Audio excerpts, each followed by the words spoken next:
Assalamualaikum warahmatullahi wabarakatuh. Bertemu lagi dengan saya, Nur Aini, calon guru penggerak Angkatan 5 dari SMA Negeri 1 Suko Kabupaten Mojokerto.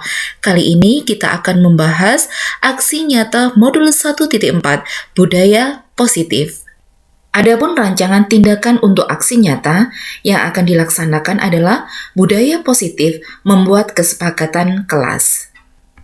Adapun latar belakang penerapan budaya positif membentuk kesepakatan kelas adalah adanya anak yang terlambat hadir pada saat jam pembelajaran telah dimulai. Keadaan kelas pada saat pembelajaran masih terlihat kotor dan tidak rapi. Terdapat siswa yang berbicara kurang sopan pada temannya saat diskusi kelas, dan terdapat murid yang main HP saat pembelajaran. Dan tujuan dalam penerapan budaya positif membentuk kesepakatan kelas adalah memberi pengalaman pada murid dalam membuat kesepakatan kelas secara demokratis, memberi sarana kepada murid untuk mengungkapkan keinginannya, mewujudkan budaya positif, mewujudkan murid yang memiliki disiplin diri, misalnya masuk kelas tepat waktu dan menjaga kebersihan kelas, memiliki rasa hormat dan menghargai orang lain, dan murid dapat menempatkan penggunaan HP dengan bijak. Dan adapun tolak ukur dari penerapan budaya positif membentuk kesepakatan kelas adalah setelah adanya kesepakatan kelas, murid memiliki tanggung jawab disiplin positif pada dirinya. Salah satunya terlihat dari murid yang sudah tidak lagi ada yang terlambat hadir di kelas. Setelah dibuat kesepakatan kelas, murid memiliki karakter rasa hormat dan menghargai orang lain. Dan setelah dibuatnya kesepakatan kelas, tidak ada lagi murid yang bermain HP saat pembelajaran. Selanjutnya, lini masa tindakan yang dilakukan dimulai dari mensosialisasikan rencana aksi nyata kepada kepala sekolah, guru BK, rekan guru lainnya, dan kepada murid-murid, menyusun kesepakatan kelas, melaksanakan kesepakatan kelas, melakukan sosialisasi praktik pelaksanaan kesepakatan kelas, dan melakukan refleksi penerapan kesepakatan kelas. Adapun dukungan yang dibutuhkan adalah dari kepala sekolah, seluruh guru dan tenaga kependidikan, guru BK dan wali kelas, siswa, dan seluruh warga sekolah berkolaborasi membiasakan budaya positif, serta sarana dan prasarana yang dapat digunakan dalam pembiasaan budaya positif. Berikut ini merupakan penerapan budaya positif membuat kesepakatan kelas yang telah saya lakukan. Warahmatullahi wabarakatuh. Bagaimana kabarnya anak-anakku semuanya pada siang hari ini? Alhamdulillah semuanya sehat semuanya ya. Sebelumnya kita mulai pelajaran hari ini, kita buka dulu dengan berdoa. Siapa yang mau memimpin berdoa? Silakan maju ke depan. Ya, silakan.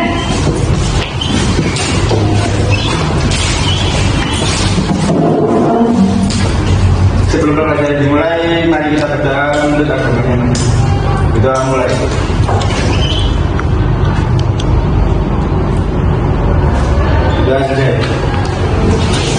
Sudah, alhamdulillah kita sudah berdoa ya. Sekarang di absen ini siapa yang hari ini tidak hadir? Siapa? Saya di nomor absen 32. Oke, keterangannya apa? Sakit. Semoga segera sembuh ya. Baiklah.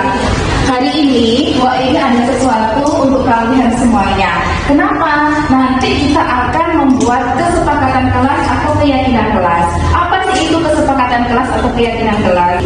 Contohnya seperti apa sih kesepakatan kelas itu atau keyakinan kelas itu? Kalian tahu, orang kalau berkendara naik sepeda motor itu salah satu syaratnya adalah memakai helm. Kenapa kok orang harus pakai helm? Biar selamat. Menaati peraturan. Selain itu, untuk melindungi kepala. Untuk tujuan melindungi kepala itu untuk kepentingan siapa? Untuk kepentingan diri sendiri. Terus misalkan lagi, ketika masa pandemi dulu dulu kita itu disuruh untuk menjaga jarak, terus kemudian ditambah lagi yaitu kita disuruh untuk memakai masker. Tujuannya apa? Menjaga jarak dan memakai masker itu iya untuk melindungi diri dari paparan. Nah, itu untuk kepentingan siapa? Nah, sekarang nanti kita akan mempraktekannya juga, bahwasanya kita akan membuat keyakinan kelas atau membuat kesepakatan kelas yang di situ adalah untuk kepentingan kalian sendiri. Loh, sekarang latar belakangnya apa? Kok Bu ini kemudian tiba-tiba membuat kesepakatan kelas? Itu di latar belakangnya ada masalah. Kenapa? Kemarin Mbak ini kan lihat kalian kan kita beberapa kali ketemu dalam pelajaran sejarah, ternyata Mbak ini melihat ada beberapa yang tidak aktif ketika ada diskusi kelompok. Ada yang kemudian main HP sendiri, terus kemudian juga ada yang ternyata kelompok itu ada 5. Ternyata ada salah satu yang tidak ikut mengerjakan, tetapi kemudian ikut mengakui kalau dia ikut mengerjakan gitu. Apakah itu baik? Terus kemudian juga lagi Mbak ini melihat ada yang kemarin ketika jam sejarah sudah bel, sudah masuk, ternyata kemudian telat 15 menit. Nah gitu ya. Nah karenanya ada kejadian-kejadian seperti itu, maka sekarang kita perlu untuk membuat kesepakatan kelas yang berasal dari kamu sendiri, yang kamu sepakati dan nanti itu untuk kepentingan kalian sendiri. Baiklah ya, nanti Bu ini kan punya sticky notes, nanti saya bagikan di kalian semuanya satu persatu, terus kemudian nanti kamu menulis kira-kira apa sih yang kamu inginkan untuk kelas kalian ketika dalam pembelajaran sejarah. Oke, paham ya? Sekarang tolong boleh dibagikan ke teman-temannya sedikitnya. Tuh. Terus kemudian Mbak ini juga ada, nanti kalian tempelkan sticky note ini nanti di sini. Nah, Mbak ini minta tolong Bapak ini menyampaikan di jari paku. Nah, di sini ya, diletakkan di sini aja. Itu. Ayo, siapa? Ya. Oke, saling membantu ya.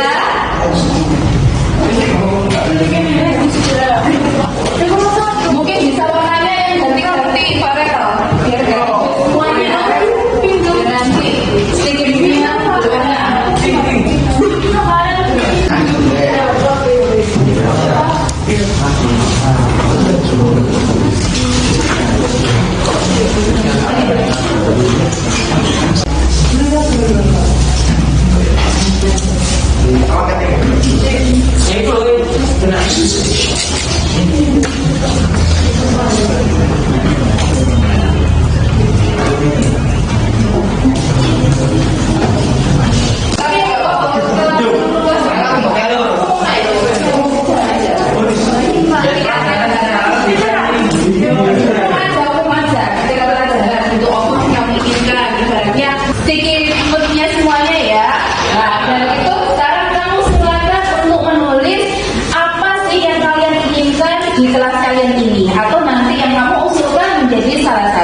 Dari kesepakatan kelas. Ya, silakan ditulis ya.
15, 16, 17, 18, 19. Wah, dari jumlah kelas kita hari ini berapa? 33. Tadi yang tidak setuju ada 19. Berarti ya sudah, berarti ini tidak kita setujui dulu ayat ini. Nah, terus kemudian kita baca selanjutnya ya. Ini ada mengharuskan siswa cuci muka ketika ngantuk. Bagaimana? Setuju ya? Oke. Sekarang gue ini minta bantuan satu dari kalian yang tulisannya mungkin bagus, bisa dituliskan di sini di hasilnya dari yang kalian setujui dari kesepakatan kelas itu tadi, dari usulan-usulan tadi yang disetujui. Ayo siapa? Aulia.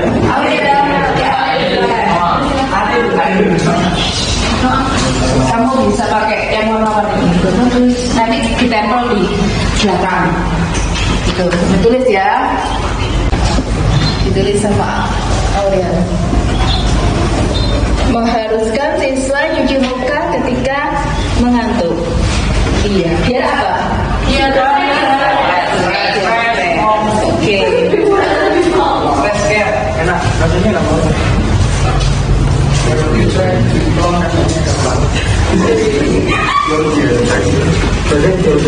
Ya, gunakan piket kelas sesuai hari masing-masing yang sudah ditugaskan. Bagaimana? Setuju? Oke. Sudah setuju. Ayo silakan, siapa yang mau menuliskan? Oke. Dituliskan hasilnya. Melaksanakan piket kelas sesuai hari masing-masing, sesuai dengan jadwal masing-masing.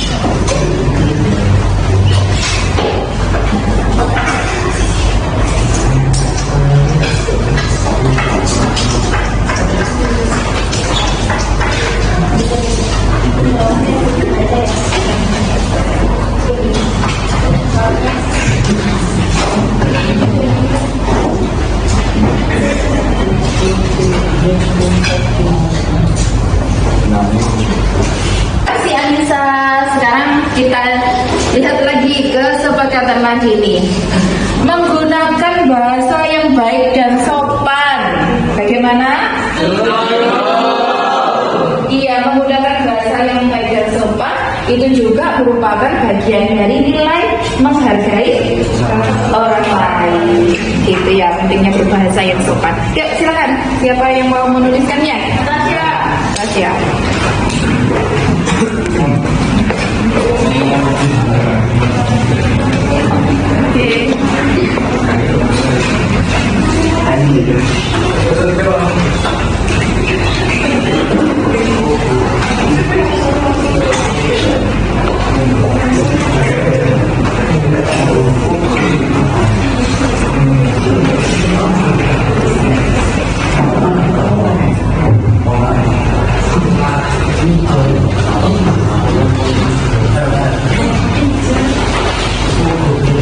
Terima kasih Natasha. Nah, sekarang kita lanjutkan lagi. Ini yang belum, yang mana ya? Ini mengumpulkan tugas tepat waktu. Bagaimana? Ya, silakan. Siapa yang mau menuliskannya? Ya, yuk.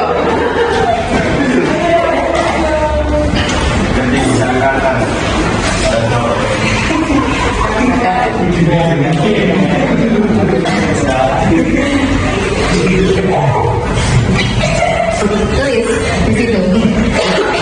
Akan lulus sih dah.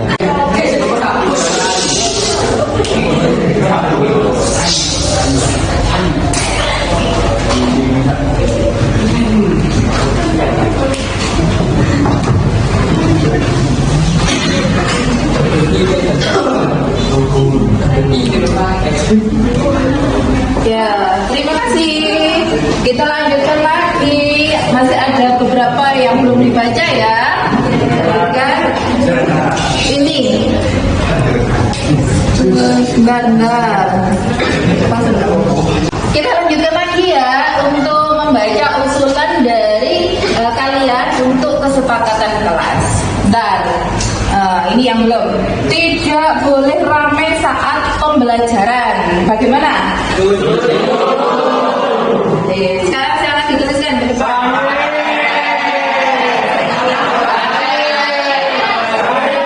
Ayo, Ral.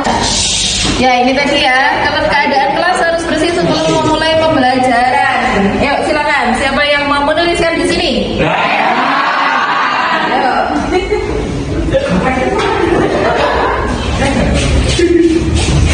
Ya, kamu mau warna apa?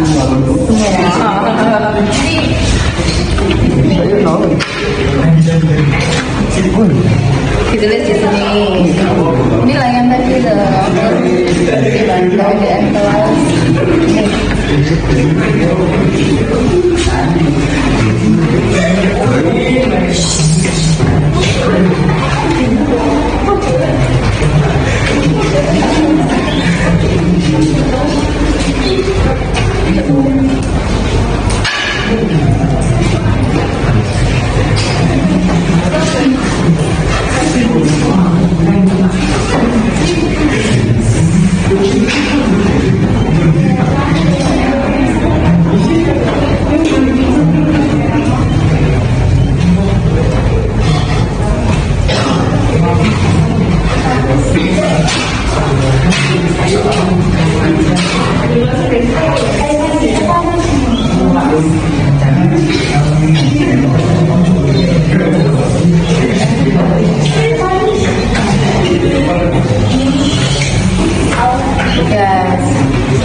Ya, sudah. Ini tadi semuanya sudah kita baca ya. Semua dari usulan-usulan kesepakatan dari kalian semuanya. Dan di sini ini ada 10 kesepakatan yang sudah kalian sepakati. Di antaranya yaitu 1. Mengharuskan siswa cuci muka saat mengantuk, melaksanakan piket kelas sesuai dengan hari masing-masing. Yang ketiga, membawa buku sesuai mata pelajaran, mendengarkan teman yang sedang presentasi di kelas. Tidak boleh membuang sampah di loker, tidak boleh ke kantin saat pergantian mapel, memperhatikan guru ketika sedang menerangkan, menggunakan bahasa yang baik dan sopan, mengumpulkan tugas tepat waktu, tidak boleh ramai saat pembelajaran, tidak boleh bermain HP saat jam pelajaran kecuali untuk mencari referensi. Yang ke-9, masuk tepat waktu, tidak mengganggu teman. Dan yang ke-10, keadaan kelas harus bersih sebelum memulai pembelajaran. Nah, ini tadi adalah usulan-usulan dari kalian semuanya yang kita akan jadikan sebagai kesepakatan kelas. Setuju ya? Sudah. Kalau kalian sudah setuju, sekarang kalian tanda tangani ke depan dari hasil kesepakatan itu.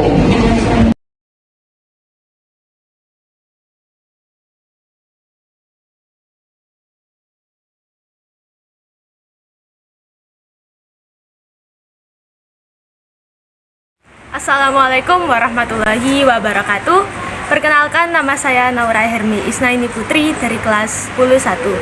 Dan tanggapan saya mengenai keyakinan kelas yaitu dengan adanya keyakinan kelas, keadaan kelas menjadi lebih teratur, menjadi lebih disiplin.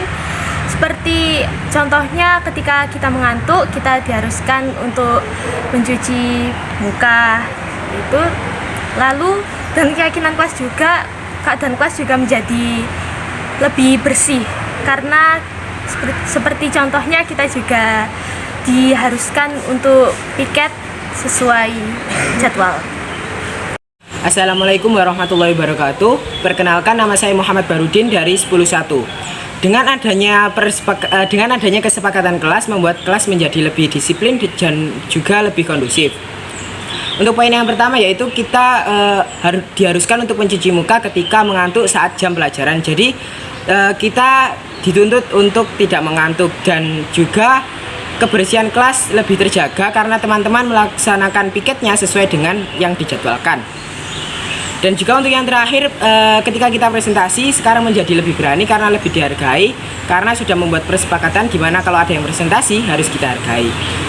Itu beberapa poin yang menurut saya sangat penting karena adanya kesepakatan kelas. Dan ya, terima kasih.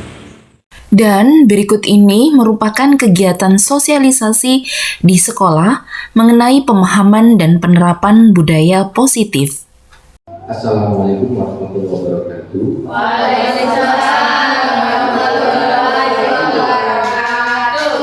Selamat siang, salam sejahtera bagi kita semua. Yang saya hormati Ibu Febriana Gunaini, Koordinator BK. Yang kami hormati Ibu Nuraini, narasumber di kegiatan sosialisasi penerapan budaya positif. Yang saya hormati para Bapak Ibu guru, rekan-rekan dari SMN 1 Support. Puji syukur kepada Allah Subhanahu wa Ta'ala, dalam siang hari ini kita semua bisa berkumpul dalam kegiatan sosialisasi penerapan budaya positif di SMN 1 Support. Kita tahu bahwa Bapak Ibu semenjak COVID 2 tahun pembelajaran kita daring, sehingga ada beberapa hal yang mungkin perlu kita benahi. Salah satunya mungkin penerapan budaya positif. Yang berikutnya sangat sesuai sekali, Ibu Nuraini adalah salah satu calon guru penggerak angkatan kelima yang akan menyampaikan tentang penerapan budaya positif. Kami berpikir bahwa hal ini sangat penting diterapkan sesuai dengan semangat kemerdekaan Indonesia yang ke-77, yaitu pulih lebih cepat, bangkit lebih kuat. Bapak Ibu semua peserta sosialisasi penerapan budaya positif, salah satu moto dari guru penggerak adalah bagaimana mereka menggerakkan minimal dari instansi yang ada di sekitarnya, yaitu sekolah kita. Kebetulan penggerak ini akan menerapkan atau menyampaikan budaya positif. Sebelum kegiatan dimulai, yang saya hormati Ibu Febriana Gunaini, kami atas nama panitia mengucapkan beribu-ribu terima kasih atas kesediaan Ibu Febri untuk menyempatkan waktu dalam kegiatan ini untuk membuka dan memberikan arahan kepada kami, kepada peserta, bagaimana penerapan budaya positif. Sekaligus nanti kami mohon Ibu Febri untuk membuka secara resmi kegiatan sosialisasi ini agar semua bisa berjalan efektif dan juga bisa merubah tatanan budaya SMA 1 Support tentang penerapan budaya positif. Untuk mempersingkat waktu, kami mohon Ibu Febri untuk menyampaikan sepatah kata dua kata dan juga membuka secara resmi kegiatan di siang hari ini.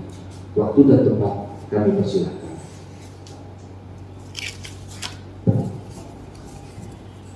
Assalamualaikum warahmatullahi wabarakatuh. Waalaikumsalam warahmatullahi wabarakatuh. Alhamdulillahirabbil alamin. Bapak Ibu yang saya hormati, terima kasih Bapak Imam selaku pembawa acara. Yang terhormat Ibu Nuraini SPD MPD selaku narasumber pada kegiatan sosialisasi penerapan budaya positif di SMA Negeri 1 Support. Bapak Ibu tenaga pendidik dan kependidikan yang saya hormati pula, marilah di siang hari ini kita senantiasa bersyukur kepada Allah Subhanahu wa Ta'ala karena sampai saat ini, detik ini, kita masih diberikan kesehatan, kenikmatan, sehingga bisa menghadiri undangan sosialisasi penerapan budaya positif yang ada di SMA Suko ini dalam keadaan sehat walafiat. Bapak Ibu yang kami hormati, tidak banyak yang akan saya sampaikan. Jadi di SMA Negeri 1 Suko ini adalah merupakan sekolah yang salah satunya yaitu mempunyai ciri khas atau berbudaya.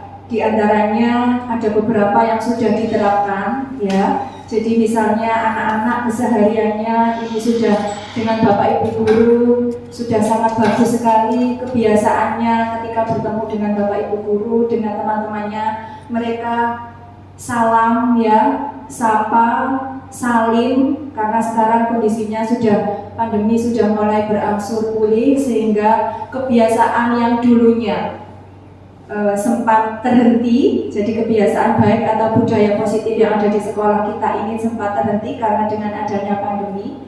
Nah, saat ini sudah mulai pembelajaran secara tatap muka, sehingga anak-anak sudah bisa mulai beraktivitas kembali Ya, baik itu karena sekolah kita juga merupakan sekolah adiwiyata, jadi dalam hal menjaga kebersihan juga sudah dilakukan oleh anak-anak juga Bapak Ibu guru semua, termasuk kebiasaan baik kita. Jadi Bu Nur Aini di sekolah kita ada operasi semut ya.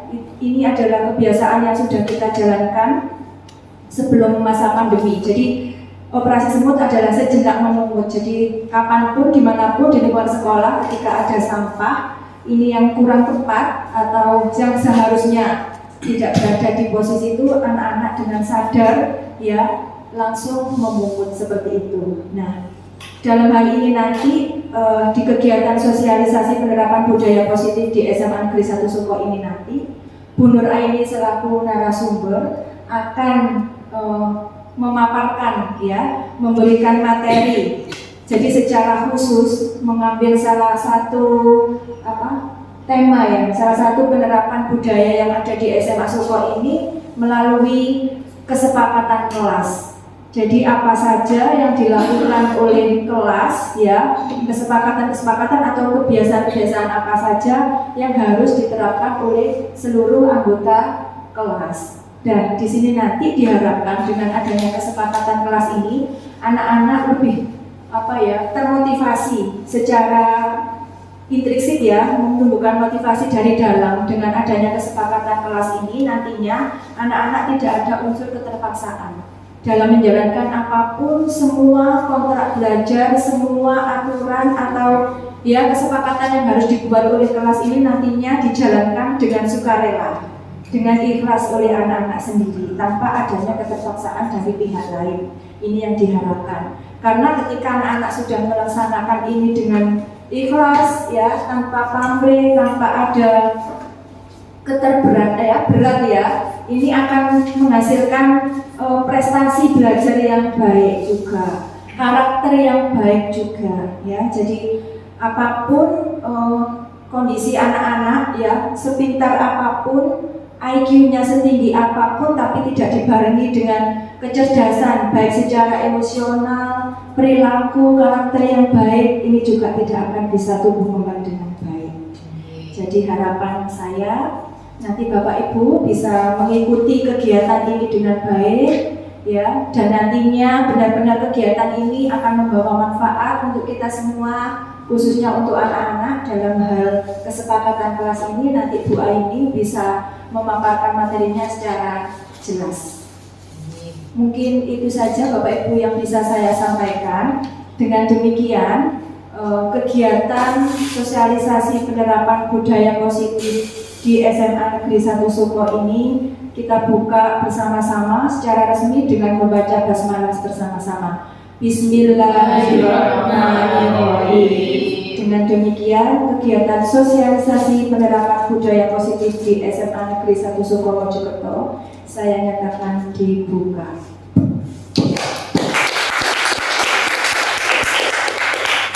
Terima kasih atas perhatiannya Bapak Ibu. Selamat menyimak materi. Semoga nanti Bapak Ibu bisa mengikuti dengan baik sampai materi ini selesai. Dari saya kurang lebihnya mohon maaf. Saya akhiri. Wassalamualaikum warahmatullahi wabarakatuh. Waalaikumsalam. Terima kasih kami ucapkan kepada Ibu Ketua Guna ini yang sudah resmi membuka kegiatan di siang hari ini. Baiklah Bapak Ibu semua, untuk mempersingkat waktu, mari kita simak pemaparan materi yang akan disampaikan oleh Ibu Nur Aini terkait tentang budaya positif di SMA 1 Suko. Waktu dan tempat kami persilakan. Bismillahirrahmanirrahim. Alhamdulillahirrahmanirrahim. Assalamualaikum warahmatullahi wabarakatuh. Waalaikumsalam warahmatullahi wabarakatuh. Saya ucapkan terima kasih yang sebesar-besarnya bagi Bapak Ibu semuanya yang sudah hadir dalam acara kita pada siang hari ini, yaitu sosialisasi penerapan budaya positif di SMA Negeri 1 Suko. Dan sebelumnya saya ucapkan selamat datang untuk guru-guru hebat. Mari kita belajar bersama mari kita berkolaborasi bersama dan kita saling mendukung untuk mewujudkan budaya positif di SMA Negeri 1 Suko tercinta ini. Sebelum kita masuk materi yaitu mengenai apa sih itu budaya positif, nah ada baiknya kita menelaah dulu satu uraian dari begawan pendidikan kita yaitu Ki Hajar Dewantara. Nah, ini saya bacakan ya. Ki Hajar Dewantara mengatakan, kita ambil contoh perbandingannya dengan hidup tumbuh-tumbuhan. Seorang petani dalam hakikatnya sama kewajibannya dengan seorang pendidik yang menanam padi misalnya hanya dapat menuntun tumbuhnya padi. Ia dapat memperbaiki kondisi tanah, memelihara tanaman padi, memberi pupuk dan air, membasmi ulat-ulat atau jamur-jamur yang mengganggu hidup tanaman padi dan lain sebagainya. Nah, dari uraian yang dikemukakan oleh Ki Hajar Dewantara ini, mungkin Bapak Ibu ada yang bisa menanggapi? Nah, kira-kira siapa yang mau menanggapi? Ya, silakan Bu Ida. Jadi menurut saya dari pernyataan Ki Hajar Dewantara ini artinya berarti kita sebagai pendidik itu disampaikan bahwasanya tidak jauh berbeda dengan seorang petani ya. Artinya kita sebagai pendidik tidak bisa memaksakan murid kita untuk menjadi apa yang seperti yang kita inginkan. Dia pasti punya bakat, punya minatnya sendiri, dia terlahir dengan kodratnya sendiri. Jadi kita hanya bisa menuntun dia untuk dapat mencapai cita-citanya, mencapai harapan dan keinginannya, seperti itu. Iya. Terima kasih Bu Ika atas tanggapannya, benar sekali. Mungkin ada teman-teman yang lain yang mau menanggapi. Sebentar, Bu Rahma. Terima kasih ya Bu Aini.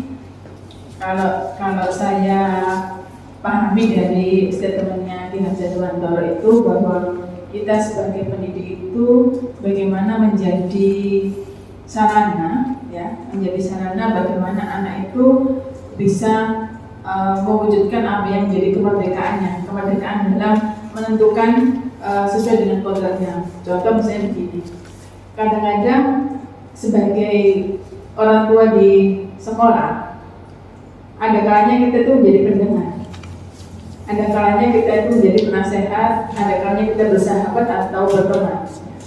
Dari situasi dan kondisi itu secara tidak langsung kita menemukan apa yang dimau oleh anak didik kita.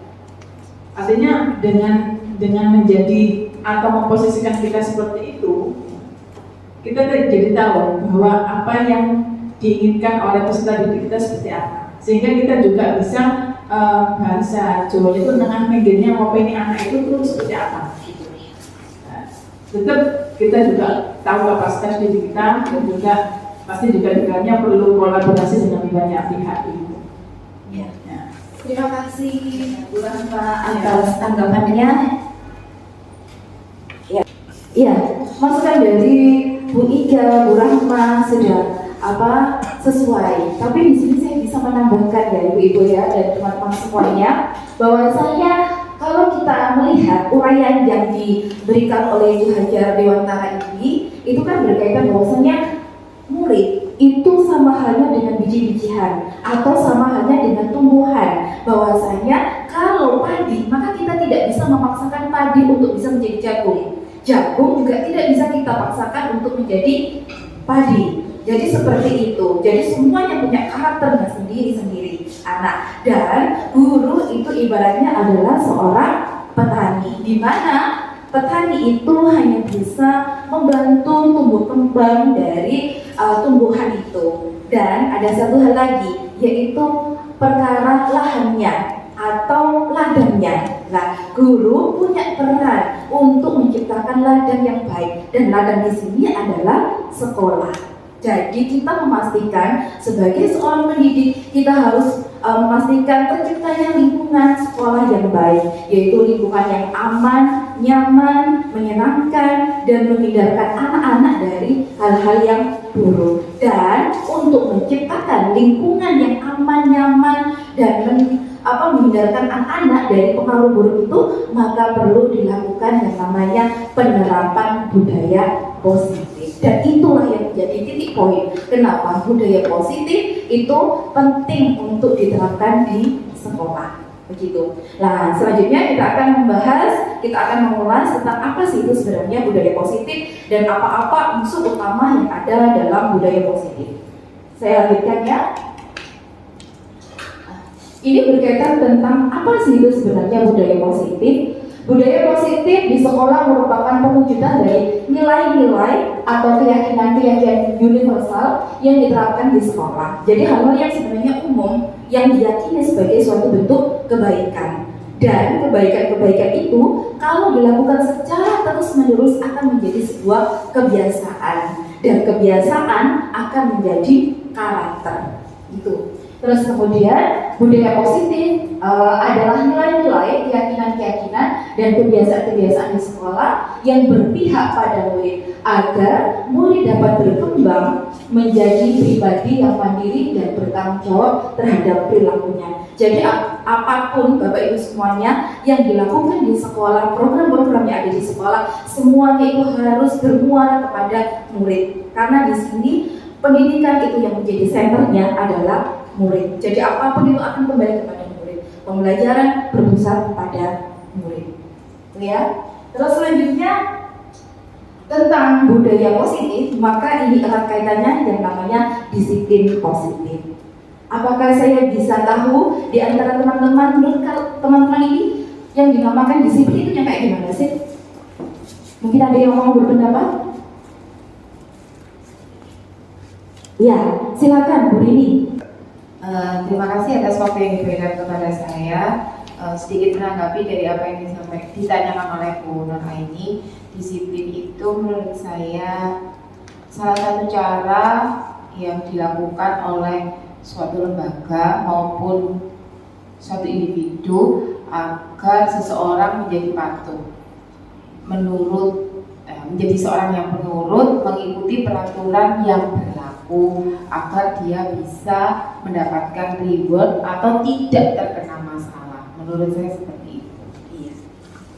Iya, terima kasih Bu Rini atas tanggapannya. Jadi menurut Bu Rini tadi bahwasanya disiplin itu erat kaitannya dengan tata tertib, terus kemudian memaksa anak untuk patuh. Nah, kalau kita bicara tentang tata tertib dan kepatuhan, maka ada kaitannya dengan hukuman atau reward. Jadi seperti itu. Nah, itu adalah paradigma lama yang coba kita rubah. Apa sih sebenarnya disiplin positif? Ini disiplin positif adalah menanamkan motivasi intrinsik pada murid. Jadi lebih kepada tanggung jawab pribadi, motivasi yang berasal dari dalam diri murid itu sendiri. Untuk menjadi orang yang mereka inginkan dan menghargai diri sendiri dengan nilai-nilai yang mereka percaya. Ketika murid memiliki motivasi tersebut, maka mereka telah memiliki motivasi diri yang berdampak jangka panjang, motivasi yang tidak dipengaruhi pada adanya hukuman atau penghargaan. Jadi yang dimunculkan di sini yang dimaksud dengan disiplin positif adalah disiplin yang bersumber dari dalam diri murid itu. Kesadaran sendiri, motivasi intrinsik, dan itu bukan dipengaruhi karena adanya hukuman atau penghargaan. Tanpa adanya hukuman dan penghargaan pun, jika seseorang telah memiliki disiplin positif dalam dirinya, maka dia akan tetap menjadi pribadi-pribadi yang baik, pribadi-pribadi dengan karakter yang baik. Dan itu yang akan kita coba wujudkan dengan menerapkan budaya positif di sekolah. Gitu ya. Dan kemudian kalau bicara tentang disiplin positif ini sifatnya adalah dalam jangka waktu yang panjang, akan berdampak pada seseorang. Tapi kalau disiplin itu hanya dipengaruhi atas hukuman dan penghargaan, maka ketika hukuman dan penghargaan itu tidak ada, maka orang itu tidak akan menjadi orang baik. Ya, jadi hanya karena ada indikator lainnya, begitu. Seterusnya kita lanjutkan. Bahwasanya dalam budaya positif itu ada konsep-konsep utama yang harus kita pelajari dari budaya positif. Di antaranya adalah adanya perubahan paradigma dari stimulus respon menjadi teori kontrol. Ini nanti kita pelajari lebih detail. Terus kemudian adanya kebutuhan dasar manusia, adanya motivasi perilaku, terus kemudian adanya keyakinan kelas, terus kemudian adanya posisi kontrol, dan yang terakhir adalah berkaitan tentang segitiga restitusi. Baiklah, kita akan bahas untuk Yang pertama, konsep utama yang pertama dalam budaya positif yaitu perubahan paradigma stimulus respon menuju teori kontrol. Nah, seperti yang kita ketahui, kalau kita bicara tentang teori pembelajaran lama, yaitu berkaitan tentang stimulus respon. Stimulus itu apa sih? Stimulus itu adalah perlakuan yang diberikan oleh seseorang. Kalau dalam pendidikan diberikan oleh guru, maka stimulus itu dari guru diberikan kepada murid dengan harapan apa? Murid bisa memberikan respon yang baik. Itu adalah stimulus respon. Jadi ada pengaruh dari pihak luar terhadap seseorang gitu. Nah, kita lihat terus kemudian ini kita bandingkan dengan paradigma baru yaitu tentang teori kontrol. Ini ada beberapa poin yang membedakan antara stimulus respon dan teori kontrol. Yang pertama adalah berkaitan tentang realitas atau kebutuhan kita sama menurut stimulus respon. Jadi stimulus respon itu menganggap semua orang itu sama, kebutuhannya sama. Padahal menurut paradigma baru kebutuhan setiap orang itu berbeda-beda. Kenapa berbeda-beda? Karena murid itu unik. Semua orang memiliki karakternya sendiri. Dan karena memiliki karakternya sendiri, maka memiliki kebutuhan-kebutuhan yang berbeda dari orang lain. Gitu. Terus poin ini. Bentar. Terus poin yang kedua adalah semua orang melihat hal yang sama. Jadi menurut teori lama stimulus respon itu orang akan melihat suatu permasalahan itu dengan kacamata yang sama. Padahal tidak, karena orang berbeda-beda tadi karakternya, maka setiap orang itu memiliki gambaran yang berbeda-beda terhadap suatu peristiwa, terhadap suatu karakter seseorang. Pasti orang itu memiliki pandangannya tersendiri-sendiri. Terus kemudian poin yang ketiga adalah kita mencoba mengubah orang agar berpandangan sama dengan kita. Itu menurut teori yang lama. Sedangkan yang baru, kita berusaha memahami pandangan orang lain tentang dunia. Jadi jangan harap orang itu bisa sama dengan kita. Tapi yang menjadi masalah di sini adalah bagaimana kita memahami orang lain. Jadi jangan minta orang lain itu untuk memahami diri kita, tapi kita lah yang memahami orang lain. Tuh. Terus kemudian untuk poin yang keempat, perilaku buruk dilihat sebagai suatu kesalahan. Itu teori lama. Jadi kalau ada anak melakukan kesalahan, pasti guru itu biasanya melakukan justifikasi. Loh, kenapa kamu melakukan kesalahan? Tapi dalam paradigma baru, guru tidak boleh melakukan itu. Tapi guru menanyakan, kamu melakukan kesalahan itu alasannya apa? Tujuannya apa? Seperti itu. Jadi semua perilaku itu memiliki tujuan menurut pandangan paradigma baru teori kontrol. Terus kemudian poin berikutnya adalah orang lain bisa mengontrol saya. Itu menurut teori lama. Jadi orang itu bisa mengontrol orang lain. Padahal sesungguhnya adalah tidak ada satu orang pun yang dengan mudah untuk mengontrol orang lain. Satu-satunya orang yang paling bisa mengontrol diri kita adalah kita sendiri. Dan sebaliknya, kita juga tidak bisa mengontrol orang lain. Tidak bisa dikontrol dan tidak bisa mengontrol. Yang benar-benar bisa mengendalikan diri kita, diri kita sendiri. Gitu ya. Terus kemudian, saya bisa mengontrol orang lain, Anda tidak bisa mengontrol orang lain. Pemaksaan ada pada saat bujukan gagal. Jadi kalau menurut teori paradigma lama itu biasanya adalah kalau ada hal yang ingin dibiasakan pasti akan diberikan bujukan-bujukan. Kalau bujukannya itu gagal pasti nanti ujungnya adalah pemaksaan. Itu. Sedangkan kalau yang teori baru tentang teori kontrol ini yang dilakukan bukan membujuk atau memaksa, tapi yang dilakukan adalah berusaha untuk menjalin kolaborasi, kerjasama, saling mengerti, itu yang dilakukan. Terus kemudian yang terakhir, bahwasanya dalam stimulus respon itu adalah model berpikirnya menang kalah. Tapi kalau dalam teori kontrol, model berpikirnya adalah menang-menang. Dan ini sesuai sekali dengan pendidikan kita saat ini, yaitu merdeka belajar, di mana semua orang punya kesempatan yang sama, semua orang punya kebutuhan yang berbeda-beda, dan kita wajib untuk menghormatinya. Itu ya, itu berkaitan tentang perubahan paradigma yang harus kita punyai sebagai seorang pendidik untuk mewujudkan budaya positif. Selanjutnya adalah poin berikutnya atau konsep dasar utama yang ada dalam budaya positif adalah tentang kebutuhan dasar manusia. bahwasanya apapun yang dilakukan oleh seorang anak itu pasti ada alasannya, dan alasan yang paling mendasar yang mempengaruhi seseorang untuk melakukan suatu tindakan atau perilaku itu adalah dipengaruhi oleh kebutuhan dasar. Itu jika seseorang tidak mendapatkan apa yang dia butuhkan, biasanya akan melakukan penyimpangan. Seperti dalam ilmu sosiologi kan juga demikian ya, Bu Rahma ya. Iya, bahwasanya kalau ada hal yang tidak terpenuhi, pasti orang itu biasanya melakukan penyimpangan, dan disebut sebagai penyimpangan sosial. Itu kan kalau dalam sosiologi. Nah, kalau dalam bidang pendidikan ini, bahwasanya seluruh tindakan manusia itu memiliki tujuan tertentu. Semua yang kita lakukan adalah usaha terbaik kita untuk mendapatkan apa yang kita inginkan. Ketika seseorang murid melakukan suatu perubahan yang perbuatan yang bertentangan dengan nilai-nilai kebajikan atau melanggar peraturan, hal itu sebenarnya dikarenakan mereka gagal memenuhi kebutuhan dasar mereka. Contohnya seperti apa? Gini, misalkan ketika kita mengajar, terus kemudian ada murid yang dia itu terlalu aktif di kelas. Dia suka mengganggu temannya, kemudian dia bikin huru hara. Itu biasanya kita coba dekati dia. Mungkin saja ada kebutuhan dasar yang tidak terpenuhi oleh dia. Misalkan apa? Kebutuhan akan kasih sayang dan perhatian. Nah, itu guru harus bisa memahami keadaan-keadaan yang dimiliki oleh siswa tersebut. Terus kemudian guru berusaha mencari pendekatan dan kalau bisa ya dicarikan solusinya. Gitu ya. Itu terus konsep dasar berikutnya adalah berkaitan tentang motivasi perilaku. Tadi kan bahwasanya perilaku atau tindakan seseorang dipengaruhi oleh kebutuhan dasar. Ketika kebutuhan dasar tidak terpenuhi, maka dia melakukan suatu pelanggaran. Nah, di sini juga bahwasanya apapun yang dilakukan oleh manusia itu ada motivasinya, ada dorongannya.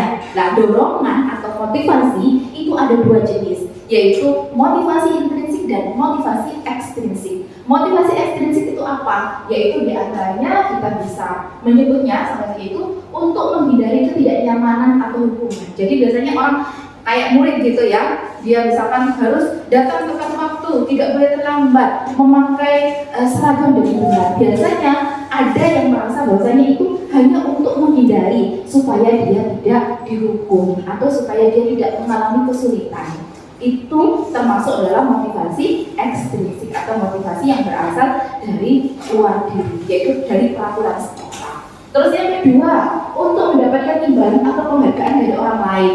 Misalnya seperti kalau kita di kelas gitu ya, guru kemudian memberikan reward atau penghargaan kepada murid-murid. Akhirnya murid itu berlaku manis, mereka aktif gitu. Nah, itu namanya adalah motivasi yang berasal dari luar dirinya gitu. Nah, yang mana yang mau kita munculkan? Yang mau kita munculkan dalam penerapan budaya positif di sini adalah berkaitan tentang motivasi intrinsik, yaitu motivasi yang berasal dari dalam diri murid itu sendiri, yaitu motivasi yang di dalamnya tujuannya apa? Yaitu untuk menjadi orang yang mereka inginkan dan menghargai diri sendiri dengan nilai-nilai yang mereka percayai. Nah, itu yang coba kita munculkan melalui penerapan budaya positif di sekolah. Itu selanjutnya kita ke konsep utama dari budaya positif, yaitu berkaitan tentang nilai-nilai kebajikan. Apa sih ini nilai-nilai kebajikan? Nilai-nilai kebajikan ini merupakan paling besar dari sikap perilaku kita, atau nilai-nilai ini merupakan fondasi kita berperilaku. Nilai-nilai kebajikan adalah sifat-sifat positif manusia yang merupakan tujuan mulia yang ingin dicapai setiap individu. Atau dengan kata lain ada yang disebut sebagai nilai-nilai kebajikan universal. Jadi misalkan kalau mengganggu orang lain itu kan tentu bukan perbuatan yang baik. Berkata tidak sopan itu juga tidak baik. Itu kan semua orang sudah tahu konsepnya. Nah, dari kebaikan-kebaikan universal atau nilai-nilai universal itu kemudian kita turunkan menjadi keyakinan kelas, dan keyakinan kelas nanti akan menjadi kesepakatan kelas. Setelah itu akan menjadi keyakinan sekolah, gitu ya, yaitu ini berkaitan tentang keyakinan kelas. Ya, diawali dari penyusunan keyakinan kelas. Keyakinan kelas merupakan bentuk nilai-nilai kebajikan yang diyakini oleh warga kelas untuk disepakati dan dilaksanakan dengan bersungguh-sungguh di kelas. tersebut, adanya keyakinan individu yang disampaikan oleh murid menunjukkan bahwa sejatinya mereka memiliki keinginan untuk berubah menjadi pribadi yang baik. Jadi keyakinan kelas itu ketika disusun itu adalah atas kemauan, atas kesepakatan dari murid-murid yang ada di kelas itu sendiri. Jadi guru hanya berfungsi sebagai fasilitator yang membuat keyakinan dan kesepakatan kelas itu pada dasarnya adalah anak-anak sendiri. Kenapa? Karena pada dasarnya manusia itu baik kok. Manusia akan menginginkan kebaikan, bukan keburukan, gitu ya. Terus selanjutnya dari penyusunan keyakinan kelas itu akan menjadi keyakinan kelas, ini akan menjadi kesepakatan kelas. Nah, ini adalah merupakan bentuk keyakinan kelas yang merupakan wujud nilai-nilai kebajikan yang sifatnya universal kemudian dituangkan dalam bentuk kesepakatan kelas menjadi kalimat tematik yang positif disampaikan dengan bentuk kalimat spesifik dan positif memiliki tujuan untuk membangkitkan motivasi intrinsik. Misalnya, aktif dalam pembelajaran. Terus kemudian murid menjaga kebersihan kelas. Nah, itu bisa dijadikan salah satu contoh dari kesepakatan kelas. Itu ya. Terus untuk konsep utama selanjutnya dalam budaya positif yaitu berkaitan tentang posisi kontrol. Apa sih ini posisi kontrol? Ya, ternyata guru itu bisa menempatkan diri dalam dia membimbing siswanya, dalam melakukan menjadi fasilitator bagi siswanya itu dia bisa menempatkan diri. Nah, kita akan coba untuk mempelajari apa sih posisi kontrol yang ada gitu dan seharusnya guru itu seperti apa gitu ya. Ya, posisi kontrol ini ada 5 jenis posisi kontrol, yaitu sebagai penghukum. Terus kemudian yang kedua adalah pembuat rasa bersalah. Terus yang ketiga adalah sebagai teman, kemudian sebagai pemantau, kemudian sebagai manajer. Jadi ada 5 posisi kontrol yang bisa dilakukan oleh seorang guru. Apa itu? Kita kupas satu persatu. Untuk penghukum ini biasanya dia akan melakukan justifikasi terhadap murid yang melakukan kesalahan. Biasanya kata-katanya gini, kenapa kamu melanggar? Kamu harus terima konsekuensi. Misalkan ada murid yang dia tidak pakai warna sepatu salah ketika masuk ke sekolah, guru langsung memberikan hukuman. Kamu karena memakai warna sepatu yang salah, maka kamu harus melepaskan sepatunya. Gak usah pakai sepatu itu karena kamu sudah melanggar peraturan. Itu namanya contoh dari seorang guru yang melakukan posisi sebagai penghukum. Nah, dan apakah itu baik Bapak Ibu semuanya? Ya tentu tidak ya. Nah, karena itu pasti akan menimbulkan traumatik bagi murid-muridnya. Dan kadang juga malah menimbulkan dendam, dan itu malah tidak menimbulkan anak itu menjadi jauh lebih baik gitu ya. Terus kemudian selanjutnya adalah pembuat rasa bersalah. Posisi pembuat rasa bersalah itu yang seperti apa sih? Yaitu ketika guru tahu ada muridnya yang melakukan satu bentuk ibaratnya perilaku yang kurang baik, terus kemudian dia mengatakan gini, apa kamu tidak kasihan sama ibu? Kamu kenapa gini terus? Kamu loh, kok melanggar terus? Saya itu nanti ditegur oleh kepala sekolah. Nah, itu adalah pembuat rasa bersalah. Dan apa sih dampaknya? Mungkin Pak Agus bisa memberikan tanggapan. Kalau ada murid yang kemudian dikatakan seperti itu oleh muridnya, kamu tuh nggak kasihan sama ibu, nah bisa nggak Pak? Silakan. Ya, ini menurut saya ya Bu Aini. Iya. Jadi ketika itu dilakukan oleh guru, biasanya siswa itu merasa bersalah, terus mentalnya merasa down. Oh iya, ternyata saya punya salah kepada Bu Aini atau Bu Ika, dan itu mengakibatkan mentalnya anak-anak down. Dan itu butuh proses untuk naik lagi, untuk ke tahap normal mentalnya. Jadi itu yang mungkin dirasa kurang baik ketika ada Bapak Ibu guru melakukan hal tersebut. Seperti itu mungkin pendapat dari saya. Iya, benar sekali Pak Gus. Jadi kalau misalkan guru itu menerapkan sebagai pembuat rasa bersalah, maka yang muncul adalah apa? Anak itu menjadi karakter yang gagal. Dia merasa dirinya, waduh, ternyata aku seperti ini ya karakternya, dan itu tentu tidak baik bagi tumbuh kembangnya. dia akan menjadi orang yang merasa dia gagal. Padahal guru fungsinya tidak demikian. Guru harus membuat anak-anak itu memiliki jiwa besar untuk bisa memperbaiki apapun kesalahannya, karena tidak ada seorang pun di dunia ini yang tidak pernah melakukan kesalahan. Itu ya. Terus kemudian posisi berikutnya adalah sebagai teman. Sebagai teman itu biasanya guru itu akan memperlakukan murid itu dengan dengan seperti teman sendiri. Biasanya kalau memperingatkan sesuatu itu pakai kata-kata, ayolah kamu itu yang tertib, ayolah kamu kerjakan tugas ini dengan baik.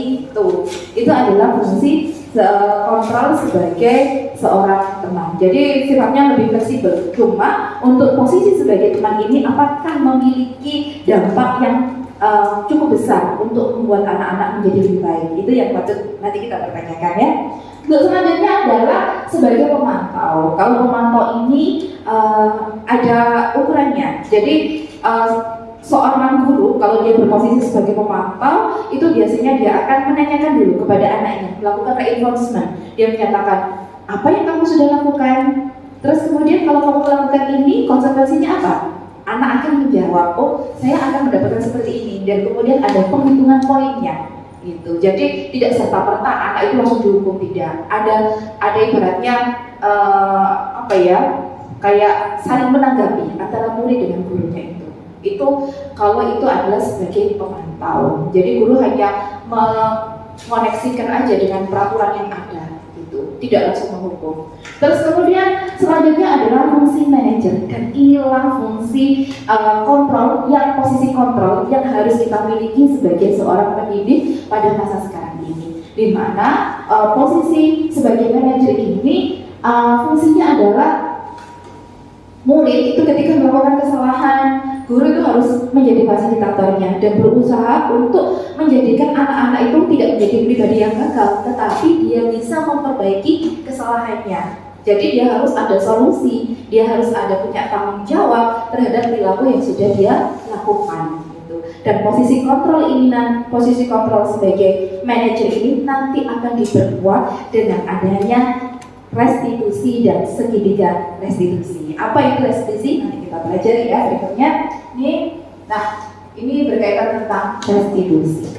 Ya, restitusi adalah proses menciptakan kondisi bagi murid untuk memperbaiki kesalahan mereka sehingga mereka bisa kembali pada kelompok mereka dengan karakter yang lebih kuat. Jadi anak ketika melakukan kesalahan itu tidak dihukum, tapi diajak untuk dia mengkoreksi dirinya apa kesalahan yang sudah dia lakukan, dan kemudian membimbing anak untuk bisa mencari solusi dari apa yang dia lakukan. Jadi membuat anak menjadi mandiri dan bertanggung jawab terhadap perilakunya sendiri.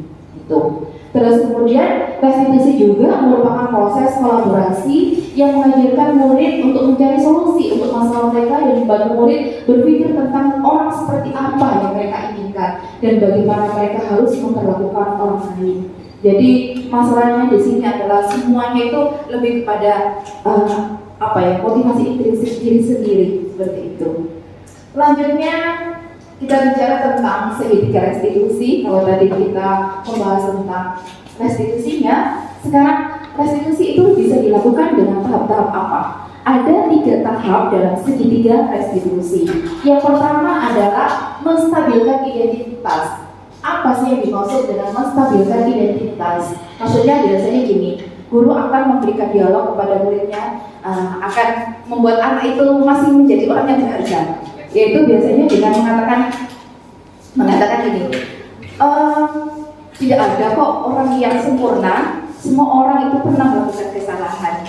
Gitu. Jadi anak itu distabilkan identitasnya dulu dengan memberikan motivasi-motivasi seperti itu. Terus kemudian langkah yang kedua adalah validasi tindakan yang salah. Maksudnya apa? Bahwasanya semua perilaku itu memiliki alasan. Jadi ketika ada murid melakukan pelanggaran, yang dilakukan oleh guru adalah setelah menstabilkan identitas anak, mengatakan bahwasanya membuat kesalahan itu tidak apa-apa kok. Gitu. Tapi kemudian guru akan melanjutkan, tapi apakah ya kita harus melakukan kesalahan itu tanpa perbaikan? Terus kemudian guru akan melanjutkan lagi, kemarin kamu melakukan apa? Misalkan kalau anak itu sudah mengaku, iya bu, saya kemarin melanggar ini. Nah, kemudian guru masuk dengan pertanyaan, pasti Bu, saya tahu kok kamu melakukan ini pasti ada alasannya, dan pasti anak-anak akan memiliki alasan kenapa mereka melakukan suatu tindakan itu yang mungkin dianggap sebagai bentuk pelanggaran. Nah, guru wajib untuk mendengarkan alasan itu. Terus kemudian langkah selanjutnya adalah menanyakan keyakinan. Setelah anak-anak ditanya tentang apa alasanmu, terus kemudian kan langsung guru bicara, apakah kebaikan itu, kesalahan itu tidak perlu diperbaiki, gitu kan? Pasti anak akan menjawab iya, perlu diperbaiki. Kalau demikian, bagaimana cara memperbaikinya? Terus menurut kamu perilaku itu tadi baik atau buruk? Kayak gitu. Jadi guru berusaha untuk mendekatkan pada muridnya, dan kemudian guru memfasilitasi atau membimbing murid untuk mencari solusinya. Misalkan kalau ada misalkan gini, ada seorang murid yang kemudian dia di kelas itu dia bikin onar. Misalkan ketika teman-temannya diskusi, kemudian dia bicara kotor atau kemudian dia bicara yang kurang sopan terhadap teman-temannya. Kemudian guru melakukan pendekatan. Solusinya apa? Anak itu kan yang pertama adalah harus meminta maaf dulu kan ke teman-teman di kelasnya gitu. Terus kemudian membuat kesepakatan apa yang harus dilakukan ketika terjadi pelanggaran seperti itu. Itulah yang dinamakan segitiga restitusi. Dan itu sudah pernah coba saya terapkan pada anak wali saya yang beberapa waktu yang lalu dia tidak masuk berturut-turut tanpa keterangan. Terus ternyata setelah saya tanya ada alasannya, ternyata dia bekerja. Gitu. Ya. Kemudian solusinya adalah dia harus, kalau memang benar-benar pengen bekerja, maka dia harus bisa membagi waktu, harus benar-benar bisa berkomitmen dengan apa yang dia pilih itu. Selanjutnya ini adalah tentang perencanaan tindakan atau aksi nyata yang saya lakukan. Jadi dari penerapan budaya positif itu bisa banyak hal. Seperti tadi kalau disebutkan oleh Ibu Koordinator BK ada semut sesaat memungut sampah gitu. Nah ini yang saya terapkan di kelas saya, yaitu salah satunya adalah membuat kesepakatan kelas. Apa itu kesepakatan kelas? Kesepakatan kelas itu adalah kesepakatan bersama yang dibuat oleh murid-murid untuk bagaimana supaya kelas itu menjadi kelas yang nyaman, aman, menyenangkan buat mereka. Dan kesepakatan itu bukan dari guru, tetapi dari murid sendiri, dari anak-anak sendiri yang kemudian disetujui secara bersama. Saya ada videonya, saya bisa tampilkan. Bentar. Ketika melakukan penerapan membuat kesepakatan kelas. Ini adalah salah satu contoh dari penerapan budaya positif yang saya lakukan, yaitu mewujudkan atau membuat keyakinan kelas atau kesepakatan kelas. Ini adalah prosesnya yang sudah saya lakukan.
Ya, dari tayangan itu tadi ya Bapak Ibu semuanya, ada tahap pertama yang kita lakukan ketika menyusun keyakinan kelas itu dengan anak-anak, yaitu pertama adalah kita memberikan pemahaman dulu kepada anak-anak apa sih itu sebenarnya keyakinan kelas. Tadi kan saya memberi contoh, misalkan orang kalau berkendara naik motor, dia kan harus pakai helm. Nah, pakai helm itu tujuannya untuk apa? Kan? Ada yang menjawab karena itu peraturan.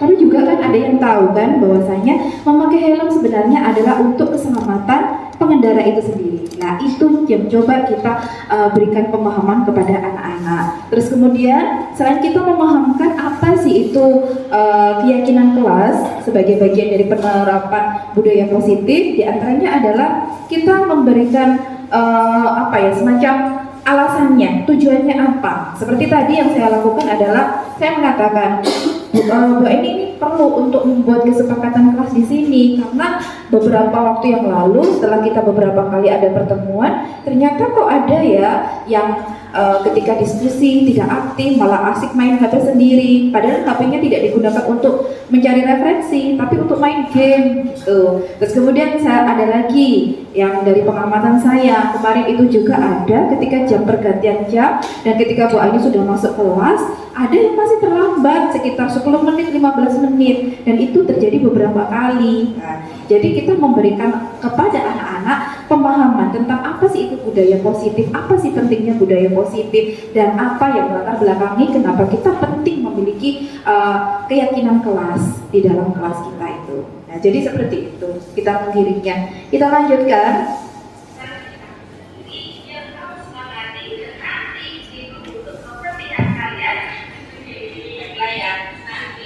Bapak Ibu bisa mendengarkan suara dari video ini ya? Bisa, Bu. Iya.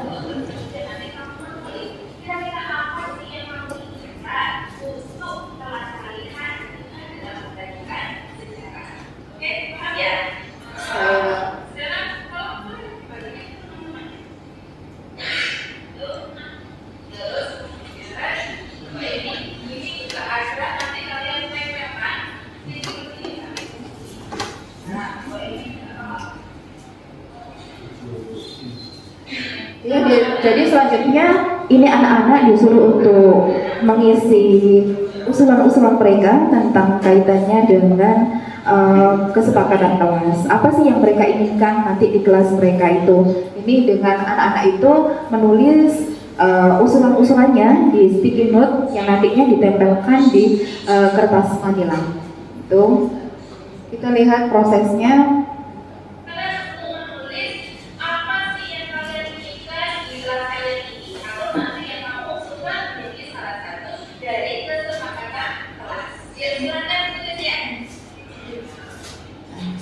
Ini ternyata anak-anak juga antusias untuk menuliskannya. Keantusiasan itu juga didukung juga sama sticky note yang berbentuk hati itu. Anak-anak juga tertarik karena warna-warnanya bagus itu. Nah, ini salah satunya mereka menulis tentang apa yang mereka inginkan di kelas mereka.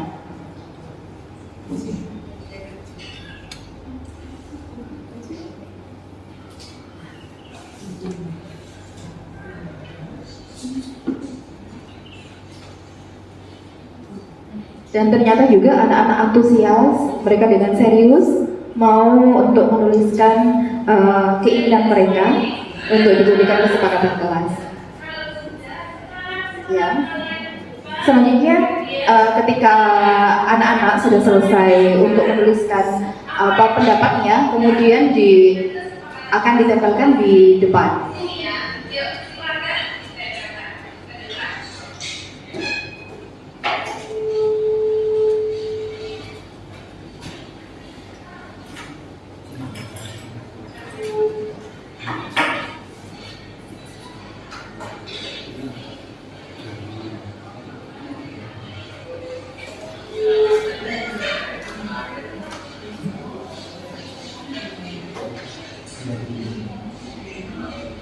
Sudah, saya percepat ya Bapak Ibu.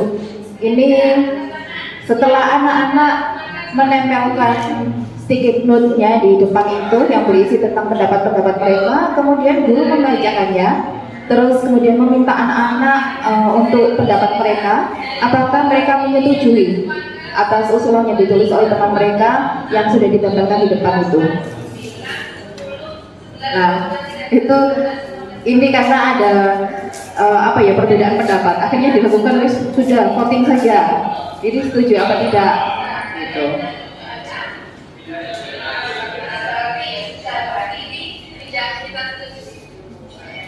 Nah, itu.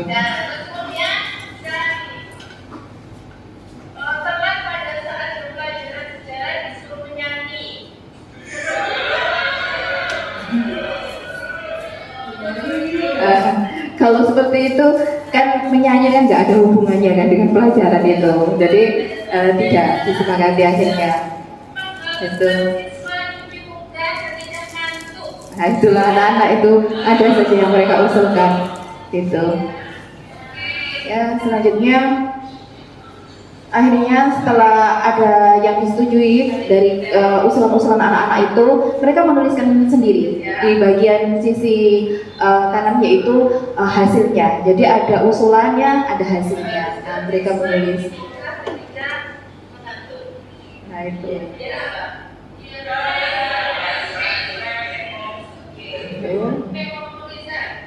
Nah, gitu. Seterusnya saya ini menyuruh mereka untuk bergantian menuliskan usulan yang disetujui sebagai bagian dari kesepakatan kelas.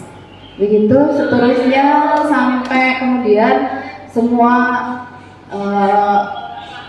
usulan itu dibacakan dan akhirnya ada 10 kesepakatan kelas yang mereka sepakati bersama untuk dijadikan sebagai bagian dari keyakinan kelas yang mereka inginkan dalam satu kelas tersebut. Nah, itu adalah merupakan bagian dari salah satu penerapan budaya positif yang sudah saya terapkan di SMA Negeri 1 Suko. Gitu teman-teman. Nah, itu anak-anak tetap saya tanya juga menyetujui atau tidak. Nah, terus kemudian setelah disepakati tentang hasil usulan-usulan dari masing-masing anak, kemudian dijadikan sebagai kesepakatan kelas, kemudian mereka akhirnya menandatangani dari hasil kesepakatan tersebut yang ditempelkan di dinding. Itu.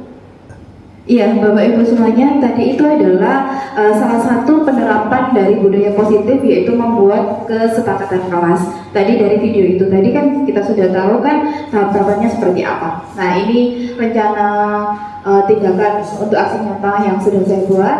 Selanjutnya ini adalah hasilnya anak-anak tadi. Akhirnya setelah mereka menempelkan, kemudian menulis hasilnya, dan akhirnya mereka terakhir adalah menyepakati bersama dengan kemudian ditandatangani bersama. Itu terus kemudian nanti ditampilkan ke ini apa? Nah, sekarang kita terakhir ini yaitu tentang manfaat penerapan budaya positif. Manfaatnya apa? Yaitu diantaranya adalah memperkuat karakter murid untuk mencapai profil pelajar Pancasila. Endingnya seperti itu. Terus kemudian menumbuhkan kebanggaan, menumbuh kembangkan kolaborasi antar warga sekolah dalam pembiasaan dan penerapan kebiasaan baik. Jadi kebiasaan baik kalau dilakukan berulang-ulang akan menjadi karakter baik. Kemudian menciptakan suasana belajar yang aman, nyaman, dan menyenangkan bagi murid sehingga belajar bukan lagi menjadi sebuah paksaan namun menjadi bentuk kegiatan yang diikuti secara sukarela dan bahagia. Jadi seperti tadi di awal saya sebutkan, seperti yang dikemukakan oleh Ki Hajar Dewantara, bahwasanya murid itu seperti tumbuhan, biji-bijian, dan guru seperti petani, dan kemudian sekolah adalah lahannya. Dan tugas guru salah satunya adalah memastikan lahan itu menjadi lahan yang baik dan lahan yang subur. Kalau itu sekolah, maka bagaimana caranya untuk menciptakan sekolah yang aman, nyaman, menyenangkan, dan menghindarkan siswa dari hal-hal yang tidak baik. Dan untuk menciptakan sekolah yang seperti itu, maka perlu diterapkannya budaya positif. Saya kembalikan ke moderator. Terima kasih Ibu Nuraini, paparannya sangat luar biasa. Mari kita berikan tepuk tangan buat Bu Nuraini. Masih semangat Bapak Ibu? Semangat! SMA? Bisa Hebat semua. SMN 1 Suko? bersama berkreasi berprestasi. Luar biasa. Terima kasih Ibu Nuraini. Kita lihat wajah-wajah teman-teman kita masih kelihatan ada beberapa pertanyaan. Tapi secara mayoritas mereka sudah sangat paham Bu Nuraini. Jadi ya mungkin rekan-rekan semua barangkali ada pertanyaan, ada tanggapan atau mungkin tambahan, bolehkan Bu Nuraini ya. Ya. Silakan teman-teman. Kita buka termin pertanyaan pertama, langsung dijawab kan dikumpulkan dulu Bu Nuraini? Dikumpulkan dulu. Oke. Iya, termin pertama kita buka 2 pertanyaan. Yang mau bertanya silakan angkat tangan. Iya, cukup banyak sekali ya dari pojok depan yang pipinya agak tembem itu Bu Rini ya. Silakan Bu Rini. Ya, sebutkan nama sama asal instansi sama minta absen di data hadir untuk pertanyaan yang akan disampaikan. Singkat, padat dan jelas. Siap Pak. Nama saya Ibu Rini dari sama ya sebenarnya bisa disebut juga. Saya pengajar kimia.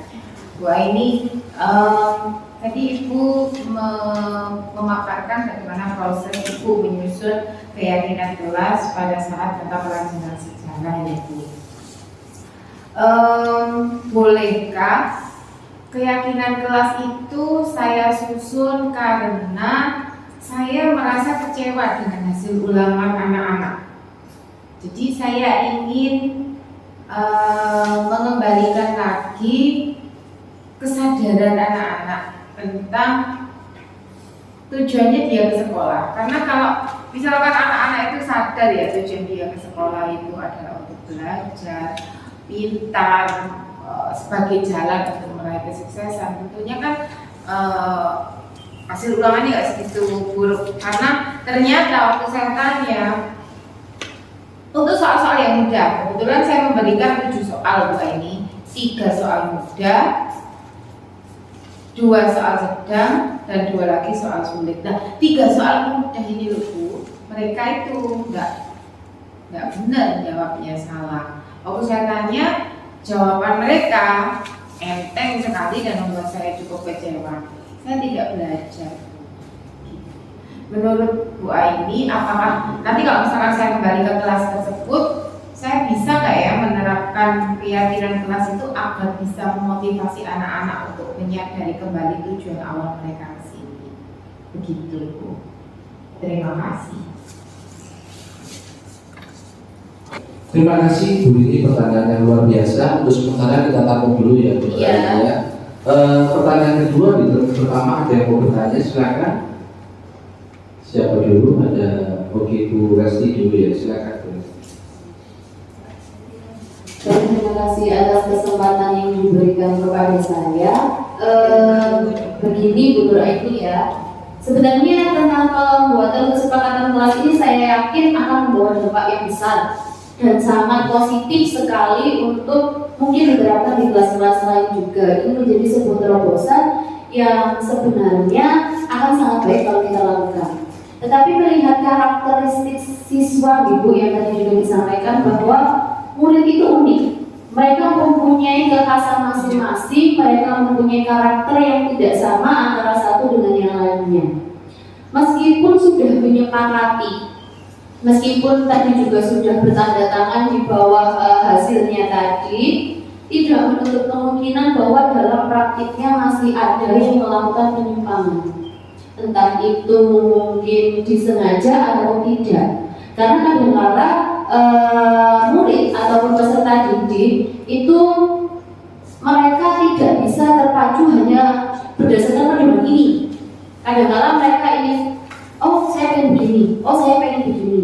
Nah, kira-kira kalau memang kesepakatan kelas yang sudah disusun tadi disimpang oleh murid atau peserta didik, mereka melakukan penyimpangan atas nilai-nilai yang sudah mereka yakini, apa yang harus kita lakukan? Apakah kita akan menghukum mereka? Padahal tadi disampaikan bahwa hukuman itu tidak boleh, karena pada dasarnya hanya akan memojokkan murid, kan gitu. Lalu kira-kira langkah apa yang akan kita lakukan untuk mengatasi ataupun menyikapi adanya penyimpangan atas kesepakatan atau keyakinan kelas yang sudah disepakati tadi? Demikian Ibu, terima kasih.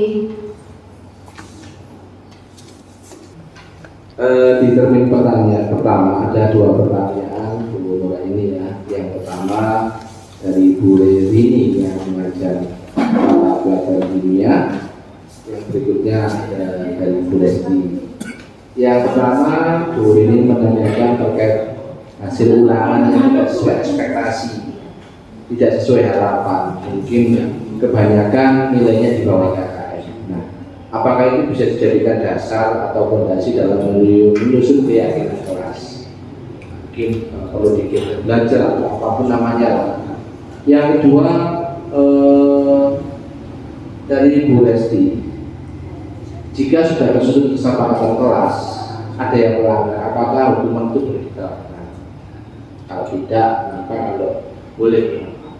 Mungkin itu 2 pertanyaan. Silakan sudah kedua-duanya mulai.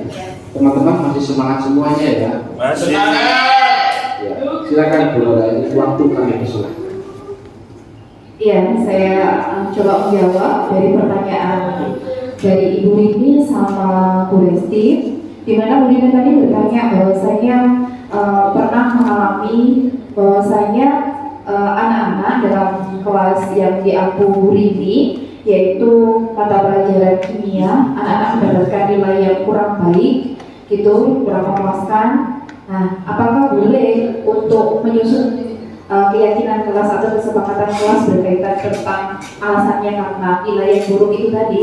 Nah, jawabannya adalah boleh saja Bu untuk melakukan menyusun kesepakatan kelas didasarkan pada hasil ulangan itu. Ya, supaya anak-anak itu kembali lagi tahu bahwasanya apa sih yang menjadi tujuan mereka untuk datang ke sekolah. Tadi kan disebutkan bahwasanya Bu Rini ketika bertanya kepada muridnya, ada yang menjawab, kenapa kok ini nilainya tidak baik?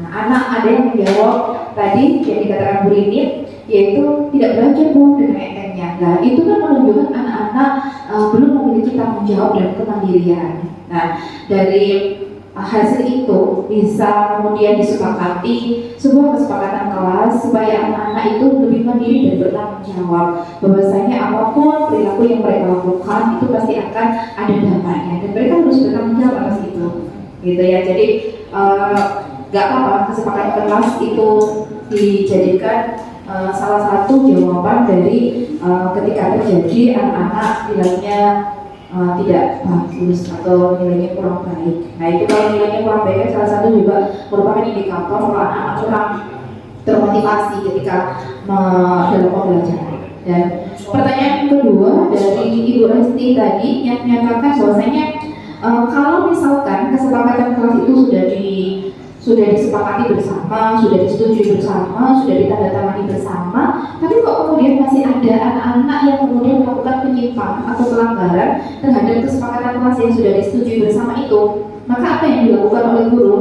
Nah, yang dilakukan oleh guru adalah melakukan yang namanya segitiga restitusi. Tadi kan sudah disebutkan kan salah satu poin utama atau komponen utama dalam budaya positif itu ada yang namanya restitusi. Restitusi itu apa sih? Restitusi adalah mencoba untuk mendekati anak. Restitusi itu kan merupakan proses menciptakan kondisi bagi murid untuk memperbaiki kesalahan mereka sehingga mereka itu bisa kembali ke kelompok mereka dengan karakter yang lebih kuat. Dan kemudian dalam restitusi itu juga ada tahapan-tahapannya, yaitu diantaranya adalah menstabilkan identitas, kemudian validasi tindakan yang salah, kemudian menanyakan keyakinan. Jadi ketika ada murid melakukan pelanggaran terhadap keyakinan kelas yang sudah disepakati bersama, maka yang dilakukan oleh guru adalah mengingatkan anak itu akan kesepakatan kelas yang sudah dilakukan dan kemudian membimbing anak itu untuk memperbaiki kesalahannya sehingga anak-anak itu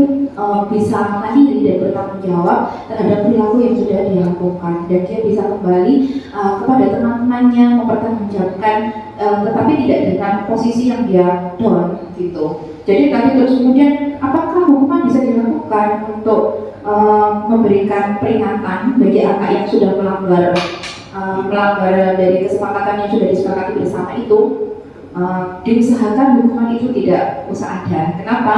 Karena hukuman sebenarnya dampaknya malah jauh lebih buruk daripada yang kita harapkan.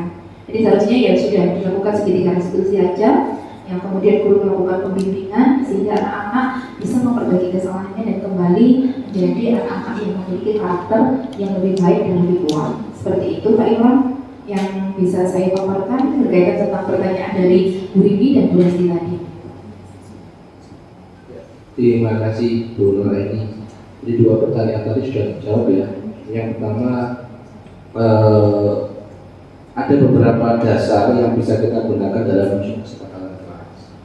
Yang kedua terkait pelanggaran setelah kesepakatan kelas adalah salah satu solusi yang paling baik adalah menggunakan atau menerapkan segitiga restitusi agar anak itu terbentuk pola karakternya dari dirinya sendiri.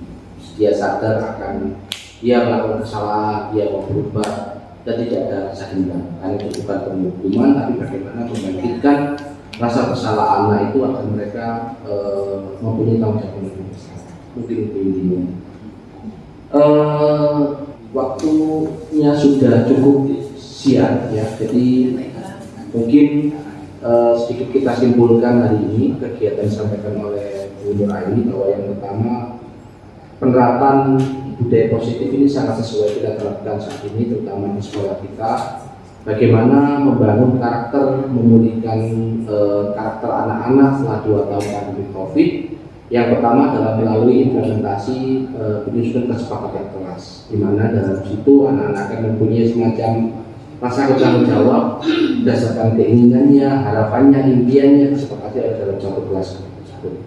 Kemudian jika ada kesalahan, yang pertama harus kita lakukan adalah segitiga restitusi, bukan lagi hukuman atau hal-hal yang berbeda lainnya. Agar anak itu mempunyai rasa bersalah, kemudian mereka mau tumbuh kembang sesuai dengan kodratnya, dan kami yakin ya bahwa anak itu pada dasarnya mereka punya fondasi, punya dasar yang begitu baik. Tinggal kita sebagai guru bagaimana mengarahkan mereka, bagaimana mendidik mereka sesuai dengan nilai-nilai luhur yang pernah diajarkan oleh kita Dewan Bawah. Kita tahu bahwa Merdeka Belajar merupakan salah satu tujuan pemerintah yang paling utama, dan itu harus kita dukung. Bagaimana kita sebagai guru penggerak wajib mulai menggerakkan minimal di sekolah kita, di lingkungan kita, dan kita wajib menjadi pemimpin dalam belajar di kelas kita masing-masing. Tepuk tangan sekali lagi buat guru ini. Baiklah teman-teman, dengan berakhirnya sistem jawab-jawab ini, maka saya sebagai pemandu acara, saya mohon maaf apabila ada kesalahan yang mungkin sengaja atau tidak. Sekali lagi saya akhiri. Wassalamualaikum warahmatullahi wabarakatuh. Waalaikumsalam warahmatullahi wabarakatuh.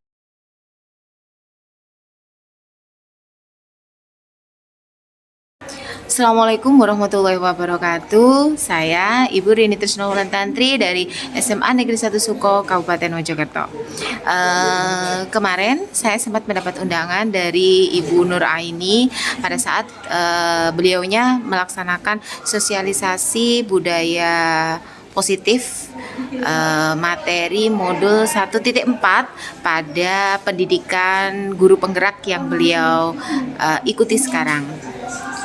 Dari apa yang disampaikan oleh Ibu Aini, saya menangkap beberapa hal dan tanggapan saya ini positif sekali, terutama yaitu pada budaya positif tentang penyusunan keyakinan kelas. Kemarin Bu Nur Aini melakukannya di kelas 10.1, yaitu mengajak mereka menyusun keyakinan kelasnya. Kalau saya lihat, kebetulan saya juga mengajar di kelas 10.1 itu, ada perubahan positif sih dari anak-anak karena hasil dari keyakinan kelas yang mereka susun masih tetap mereka tempel dan mereka jadikan motivasi pada saat mereka mengalami down dalam proses pembelajaran. Kemudian budaya lagi yang diterapkan Ibu Nur Aini sempat membahas tentang segitiga restitusi. Yang saya tangkap gini saja sih, seandainya seluruh komponen sekolah mulai dari atas sampai bawah menyadari dampak positif dari segitiga restitusi, maka pelaksanaan segitiga restitusi ini tidak akan ditunda dan akan menjadi salah satu kunci kesuksesan di mana kita akan menghasilkan pribadi-pribadi yang berakhlak mulia dan memiliki tanggung jawab moral yang tinggi. Sukses untuk Bu Nur Aini ke depannya dan semoga budaya positif ini bisa makin berkembang terutama di SMA Negeri 1 Suko tercinta. Assalamualaikum warahmatullahi wabarakatuh.